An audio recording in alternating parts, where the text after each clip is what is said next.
Hello everyone, welcome back to my channel. আজকের ভিডিওটাও বাসা থেকে শুরু করছি। সেদিন ছিল আমাদের একটা ইনভাইটেশন। তো একটা ভাইয়ার রেস্টুরেন্টে ইনভাইট করেছিল। তো ওখান থেকে খাওয়া দাওয়া করে আমরা সবাই মিলে একসাথে আইফেল টাওয়ার দেখতে গেলাম। বাট অবাক হয়ে গেছি যে আইফেল টাওয়ার তো থাকার কথা ছিল সোনালি রঙের, কিন্তু কেন আজকে আইফেল টাওয়ার সেজেছে সবুজ রঙে। মানে আমি জাস্ট একটু অবাক ছিলাম। অ্যান্ড সত্যি বলতে ডিফারেন্ট কালার, অবশ্যই ডিফারেন্ট সব কিছুই আমাদের ভালো লাগে। তো এই ডিফারেন্ট কালারটাও অনেক ভালো লাগতেছিল।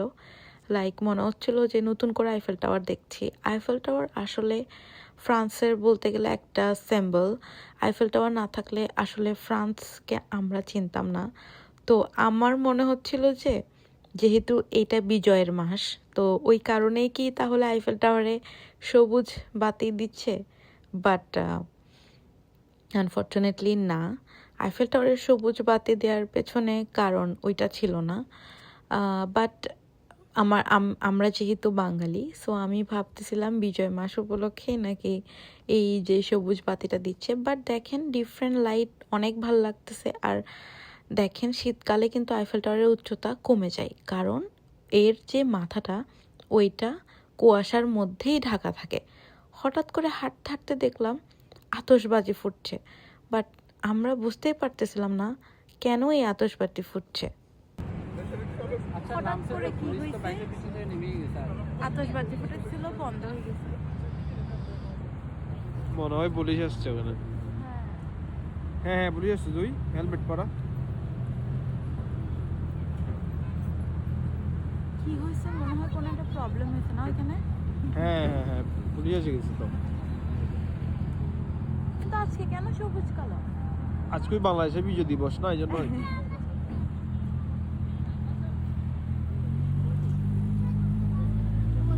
এইসব কিছু প্যারিসের রাস্তায় শুধু সরকার যদি অনুমোদিত হয় তাহলেই করা যায়। এমনি কিন্তু এগুলো আতশবাজি অথবা অন্য কিছু এগুলো ফোটানো নিষেধাজ্ঞা আছে এগুলোতে। তো আমি জানতে পেরেছিলাম আসল কারণ সবুজ কেন করা হয়েছে। আজকের দিনটা ছিল প্যারিসের ইতিহাসের এক ঐতিহাসিক দিন। 10 বছর আগে ঠিক এই প্যারিসে জন্ম নিয়েছিল এক ঐতিহাসিক দিন। সেটি ছিল COP21 এগ্রিমেন্ট, জলবায়ু পরিবর্তনের বিরুদ্ধে বিশ্বের সাথে একসাথে দাঁড়ানোর অঙ্গীকার, যার স্মরণে আজ 10 বছর পরে প্যারিসের আইফেল টাওয়ারে জ্বলল সবুজ বাতি। এটি কোনো বিজয় দিবস উপলক্ষে ছিল না, এটি ছিল একটা অঙ্গীকারের সাক্ষী মাত্র। প্রতিদিন ঠিক রাত 12টায় আইফেল টাওয়ারের বাতি বন্ধ করে এরকম ঝলমলে বাতি জ্বালানো হয়। এটাই আমরা বুঝতে পারি যে আইফেল টাওয়ারের লাইট এখানেই বন্ধ হয়ে যাবে। এখন আমরা শুধু দেখব লোহার যন্ত্রটা।